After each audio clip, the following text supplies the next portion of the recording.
오늘 중요한 마태복음 공부를 마가복음과 함께 섞어서 하도록 하겠어요. 제목을 읽을까?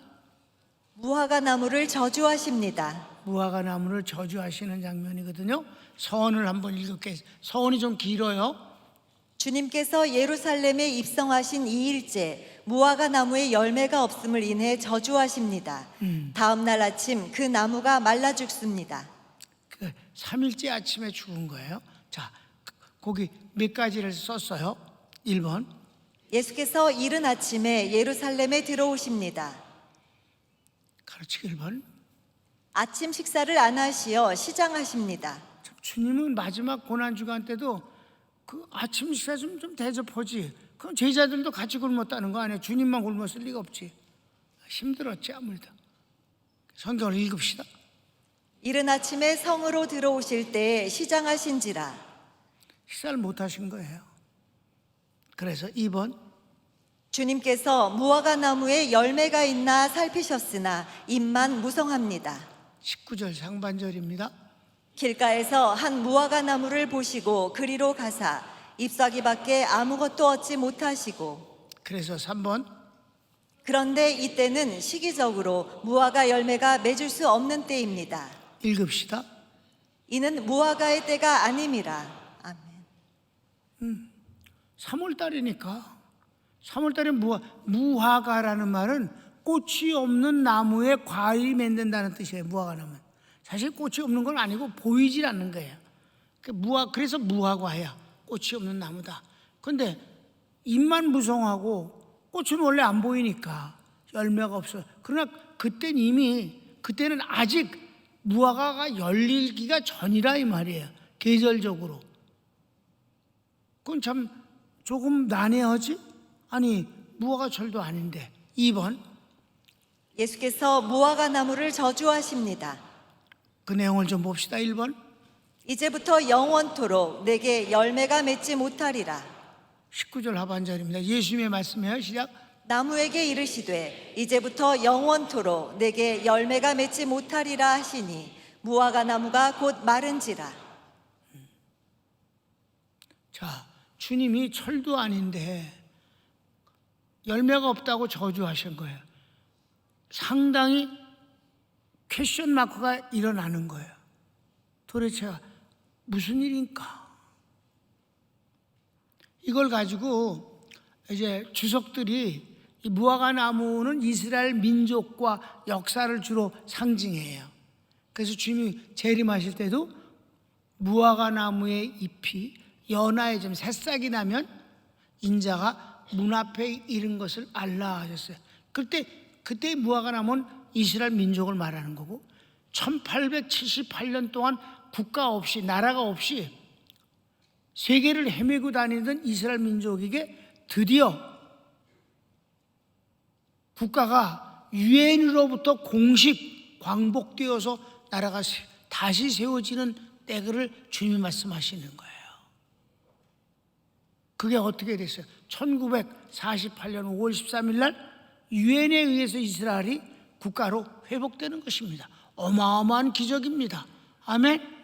그때 무화과 나무의 잎이 새싹이 나면이라고 해서 민족이 국가가 새로 생길 것을 말씀하신 거예요. 그러면 인자가 문 앞에 이른 것을 알라. 이 세대가 지나기 전에 인자가 오리라. 그럼 이 세대, 이스라엘은 한 세대가 100년이에요. 그건 이미 아브라함과 하나님이 계약을 맺을 때 4세대 곧 400년 만에 라고 하셨기 때문에 한 세대가 100년인 것을 분명히 해둔 것입니다. 그러니까 이 세대가 지나기 전에, 그러니까 꽉 차기 전에, 지나기 전에, 그 전에 2048년 전에 인자가 오리라. 나는 그걸 믿습니다. 왜? 주님의 말씀이니까요. 그래서 오래오래 살면 가능하다. 뭐 그런. 하나님이 오래 살게 해주시면 주의 공중재림을 살아서 맞이할 수 있다고 생각한다. 그렇게 얘기한 적이 있어요. 그러니까 늙었으니까 이제 안 죽으려고 길을 쓰나 보다가 아니라 아주 젊었을 때도 그 그 믿음을 갖고 있었다 이 말이. 왜? 주님의 말씀이니까. 그런데 그걸 인해서 주석가들이 이 무화과 나무를 이스라엘 민족 또는 이스라엘 국가의 멸망을 말하는 것 같다라고 해석해요. AD 70년에 망했으니까 갖다 붙이면 그렇게 생각할 수도 있지만 그 뒤가 문제인 거예요. 영원히 너에게서 열매를 딸 자가 없다 그런 건 끝나는 거예요. 완전히. 아니죠. 이스라엘이 AD 70년에 망하는 건 과정이고 다시 나라가 세워질 것이고 7년 대환란을 통해서는 전 세계 통일국가를 세우는 주체국이 될 것입니다. 그러니까 영원히 마른다는 말은 말이 안 되는 거죠. 갖다 1절은 붙여서 되는 것 같은데 2절이 안 돼. 제자들이 예수님의 이런 말씀을 듣습니다. 저주하시는 내용을 가만히 듣고 있는 거야. 성경을 읽읍시다. 제자들이 이를 듣더라. 큰 3번. 저주하신 무화과 나무가 말라 죽습니다. 내용을 봅시다. 다음 날 아침 예수님과 함께 성에 들어온 제자들이 그 나무를 보니 뿌리부터 말랐습니다. 완전히 죽은 것입니다. 뿌리로부터 말랐다는 말은 가지가 죽었어도 뿌리가 살아있으면 새로운 새순이 날 수가 있지만 뿌리부터 죽었다는 건 끝났다는 거예요. 완전히 죽었으면 성경을 봅시다. 저희가 아침에 지나갈 때 무화과 나무가 뿌리로부터 마른 것을 보고 그래, 완전히 죽었어. 그 다음에 2번. 제자들이 이상히 여깁니다. 참 이상하다. 주님이 왜 이렇게 하셨을까? 20절. 제자들이 보고 이상히 여겨 가로되 무화과 나무가 어찌하여 곧 말랐나이까? 이렇게 물었어요. 그런데 이때부터 주님은 무화과 나무에 대해서 1절 말씀을 안 하셔요. 딴 말씀을 하신단 말이에요. 자, 그 다음 3번. 베드로가 예수님께 라삐어 보소서 저주하신 무화과 나무가 말랐나이다 라고 합니다. 성경을 읽읍시다. 그대로니까. 베드로가 생각이 나서 여짜오되 라삐어 보소서 저주하신 무화과 나무가 말랐나이다. 그러면 여기서 당구장 표시가 나와. 담임 목사가 여러분한테 이게 도대체 어떤 걸까라고 의아함을 한번 추론을 해보는 거예요. 시작. 숨겨진 복음의 비밀을 모르면 오해하기 쉬운 장면입니다. 숨겨진 복음이 있어요. 그게 앞으로 나와. 그걸 몰라야 된다. 그걸 모르면 오해의 소지가 생겨. 그 오해의 소지가 뭘까? 당연히 누구든지 떠오르는 오해가 있는 거예요. 동그라미. 무화과 철도 아닌데 주님께서 열매를 찾으심은 무리한 부분입니다. 그렇습니까? 그럼 누가 해도 그건 이상한 일이야. 무리한 일이야. 또 하나는 철도 아닌 때 열매가 없는 것은 정상인데 열매가 없다고 저주하심은 더욱 난해합니다. 그렇지. 왜 그러셨을까? 주님께서 자연에 대한 지식이 부족하시겠습니까? 택도 없는 소리지. 주님이 창조 주신데. 그 다음. 배고프심 때문에 예민하신 겁니까? 그 다음. 그렇다고 멀쩡한 나무를 죽이십니까? 그래, 아무리 그렇다고 멀쩡한 나무를 죽이실까지 하는가? 도대체 이게 무슨 의미일까? 제자들이 의아해하는 건 당연한 것이에요. 이상히 여겼다. 그러면 이제 여러분이 평강교회에서만 해석되어지는 숨겨진 복음의 비밀을 찾아내야 되지 않겠소? 진짜요, 여러분. 추석에 이렇게 하는 데가 없어. 자, 4번. 숨겨진 복음이 있습니다. 숨겨진 복음이 있습니다. 여기. 자, 고기용 목사 왈. 무화과 나무를 죽이신 것은 제자들의 믿음을 위한 퍼포먼스입니다. 퍼포먼스. 어떤 계획에 의해서 실행되어지는 어떤 일, 시행이에요. 연극과 같은 것입니다. 퍼포먼스예요. 그 퍼포먼스를 한국말로 뭐 적당한 걸 찾으려도 그냥 퍼포먼스라고 하는 게 제일 나은 것 같아서 그냥 영어를 썼어요. 퍼포먼스야. 1번. 예수님은 베드로의 질문에 답하지 않으십니다. 죽은 나무에 대해 말씀이 없습니다. 일체 말씀이 없어. 그러면 2번. 대신에 조금은 엉뚱한 말씀을 하십니다. 하나님을 믿으라. 이는 하나님의 믿음을 내가 가지라입니다. 이거는 여러분 담임 목사가 성경을 좀 많이 읽고 성경에 관해서 별 막히는 데가 없었어요. 정말 요한계시록만 어려웠고 다른 데는 별로 막히는 데가 없는데 바로 이 부분이 너무 나는 아주 힘들었어요. 이 부분이. 그런데 이 부분 말씀, 이 하나님을 믿으라라고 하신 뒤에 그 뒤에 너희가 내 말을 믿고 또 하나님 앞에 기도하면 하나님이 그 응답을 주신다. 심지어는 산아 들리워서 바다에 던지우라 하고 그 말한 것이 그대로 이룰 줄 믿으면 그대로 되리라. 여러분 너무 무리하지 않아? 이런 말씀이 나오니까 거기다 진실로까지 주님이 막 해대시면서 참 내가 너무 힘들더라고. 이 말씀을 이해하기가. 어떻게 이럴 수가 있을까? 그 뒤에 산이 옮겨져서 바다에 던지는 일도 없거니 와. 이걸 어떻게 받아들여야 돼? 여러분 어때요? 좀 어렵죠? 주님이 그 뒤에 하신 말씀이 더 어렵단 말이야. 그것 때문에 아주 고민을 하고 있을 때인데 이제 그러니까 이제 힘들고 그러니까 이제 헬라어 성경을 보면 좀 나을까 하고 이제 헬라 성경을 이제 펼쳐 보자는. 그 헬라어 성경은 이렇게 돼 있어요. 헬라 성경이 이제 쭉 기록이 되고 히브리어 성경은 이렇게 쓰고 헬라 성경은 이렇게 써요. 그러니까 이제 헬라 성경이 이게 쭉 나오면 헬라어 성경이 원문이 쭉 나오고 밑에 헬라어 밑에 영어로 다 단어 해석이 더 써 있어요. 그러니까 순번이 영어하고 헬라어는 달라요. 헬라어는 중요한 게 앞에 나와요. 무조건 앞에. 그러니까 이제 이렇게 써 있으면 그 밑에 영어를 읽으면 말이 안 되지. 단어만 거기다 해석이 붙어 있으니까. 그런데 그 헬라어 성경을 이렇게 보는데 착시 현상이지. 물론 착시 현상인데 그 하나님을 믿으라는 그 부분이 에케테 피스틴 데우라고 되어 있는 헬라어가 뭐 이렇게 활자가 튀어나온 건 아닌데 활자가 더 진해 보여요. 진해 보이니까 굵은 게 이렇게 도드라져 보이는 것 같은 느낌을 받아. 절대 그런 게 아니잖아요. 그냥 책이니까 이렇게 보는데 그래서 그리고 다시 한번 이거 뭐야? 이러고 봤더니 그 헬라어가 이렇게 하나님을 믿으라 그리고 나오는데, 그러니까 한글 성경은 저 위에 깨알 같은 글씨로 저 위에 있어 하나가 그건 뭐 이렇게 같이 읽을 수가 없어. 그러니까 이렇게 그런데 에케테 피스틴 데우. 그러니까 에케테는 말이에요. 헬라어가 그게 큰 앞부분이니까 제일 중요한 거예요. 네가 가지라야. You have야.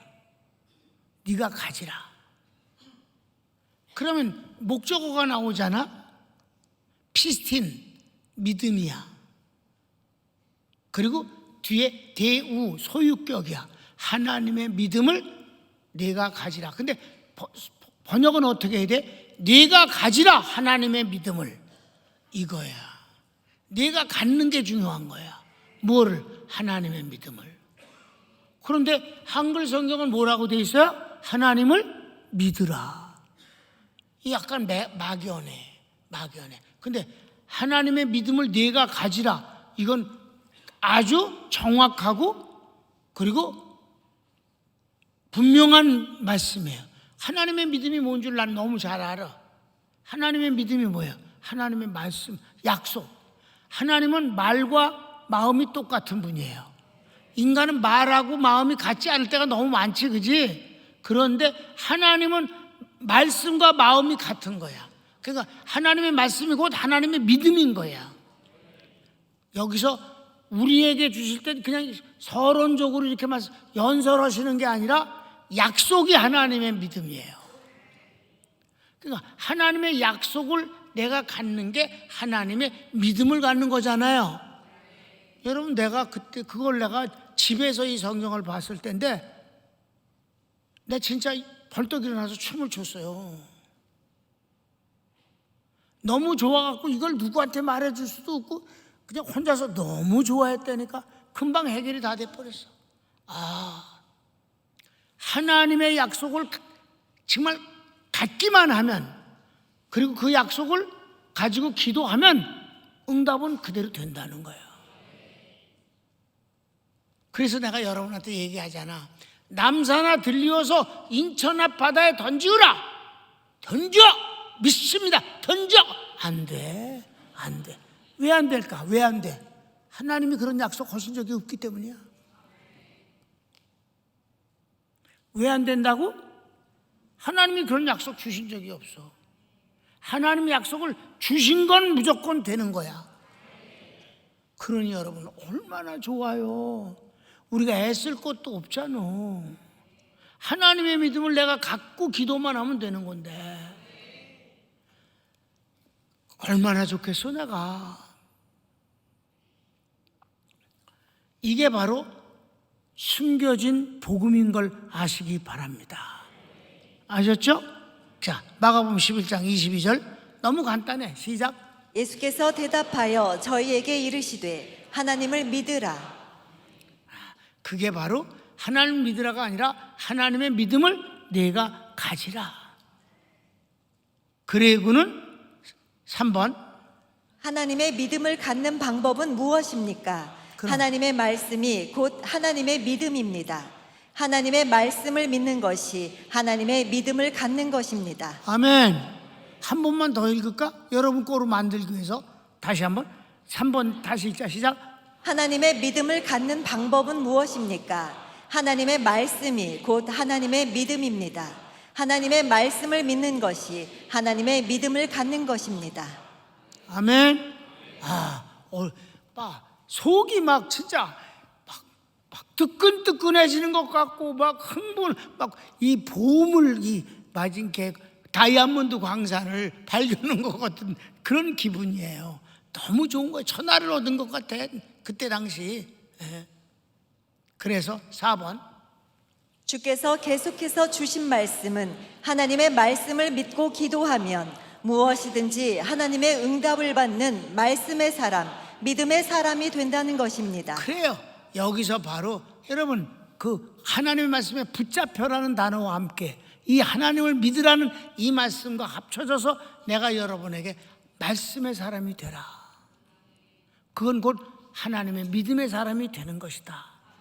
이걸 50년 동안 외친 거 아닙니까? 여러분한테 반복해서 그러니까 우리 교인들이 정말 믿음의 사람, 말씀의 사람이 되어져서 근사해졌다 이 말입니다. 여러분 자기도 모르게 이렇게 변하는 거예요. 아이들이 키가 자라고 아이들이 학교에서 공부하는 거 보면 놀랍지 않아요? 그냥 맨날 노는 것만 같은데도 이게 그냥 구구단에 오느라고 나머지 공부하고 그러더니 내가 구구단이 진짜 8단이 안 헤어져서 고생했어 옛날에. 걔도 나머지 공부는 안 했어. 딴 애들 나머지 공부했어. 집에 배고파 죽겠는데 집에 가지 말라고. 그 옛날에 선생님들이 무서웠어. 그런데 그렇게 구구단 겨우 외우던 것들이 고등학교에 가면 미분 적분 다 하잖아.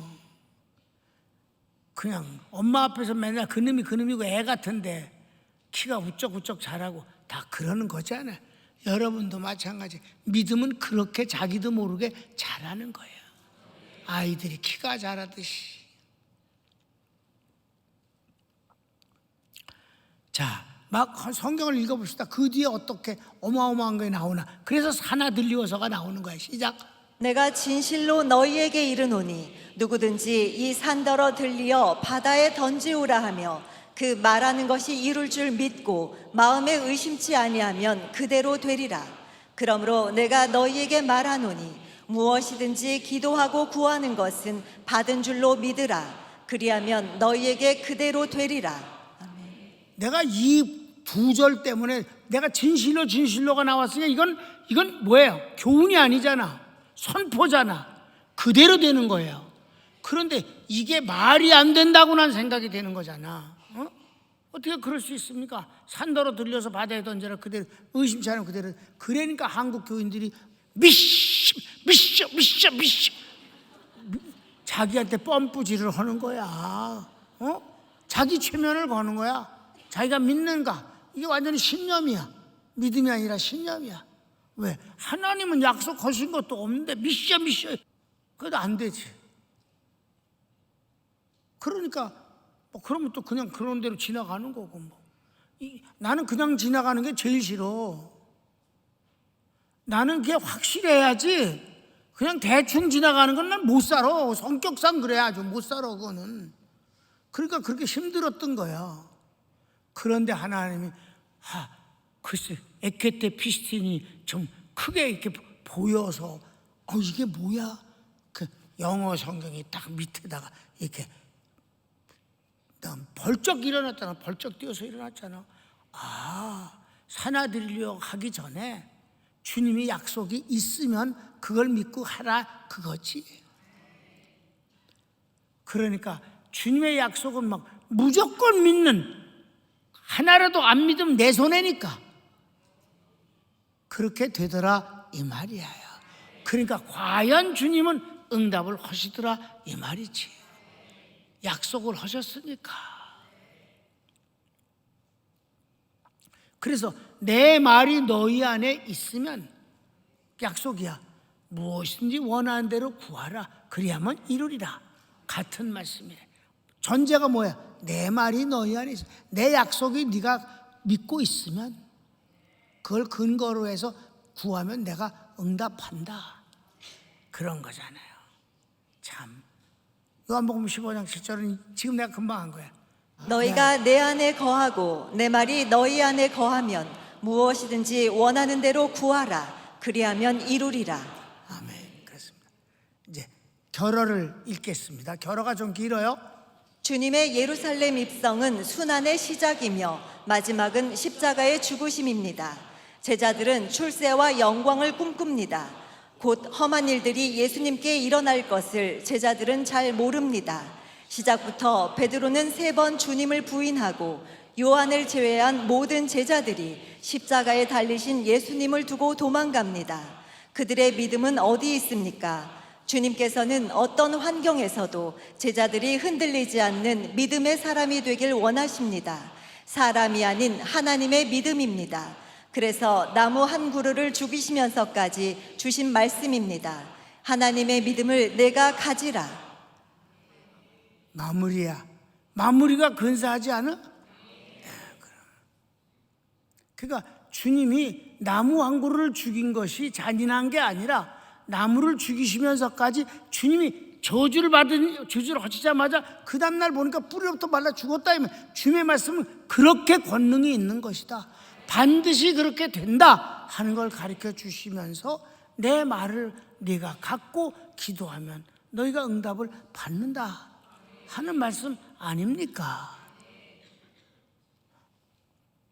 담임 목사가 이 부분을 이렇게 강해를 하다가 보니까 옛날 얘기도 하면서 진짜 그 흥분과 감회와 그 놀라운 기쁨이 다시 되살아나는 것 같으네. 50년도 더 된 얘기인데. 이게 말씀의 사람, 믿음의 사람. 여러분 믿음이 더 충만하기를 바라요. 여러 방향에서 주님의 약속을 다 소유하면 얼마나 좋겠어? 그거 가지고 기도하면 하나님이 이것을 내가 이제 마지막 예를 하나 드릴게. 어떤 은행에서 수표를 발행했어요. 수표를. 그 수표를 발행한 건 현금과 똑같은 거예요. 이 수표를 가지고 언제 가서 내놓고 현찰로 바꿔주시오 그러면 절대로 조사하지 않아. 자기네들이 발행한 수표가 분명하기만 하면 누가 왔든지 줄 수밖에 없는 거예요. 아멘? 왜? 그 은행이 발행했기 때문에. 여러분, 은행이 발행한 수표도 현찰로 바꿔주거늘 하나님이 약속한 하나님의 믿음을 그 하나님의 수표를 가지고 와서 내놓으려는데 하나님이 안 주시면 안 되지. 은행보다 주님이 신용이 없으면 안 되지. 그럼 마지막 기회가 쫙 와서 다 손을 봅시다.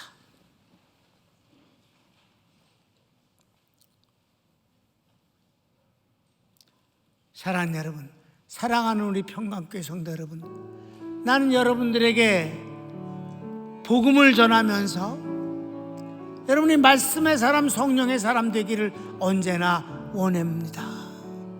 선교사님들한테 오늘도 여러분을 자랑했습니다. 우리 교인들은 말씀의 사람, 성령의 사람이 되어 있습니다. 그리고 교회 앞에다 5개의 우리 평강교회 정체성을 세웠는데 그 5개가 이미 이루어졌기 때문에 감사할 뿐입니다. 사랑하는 여러분, 그래도 여기서 만족하지 맙시다.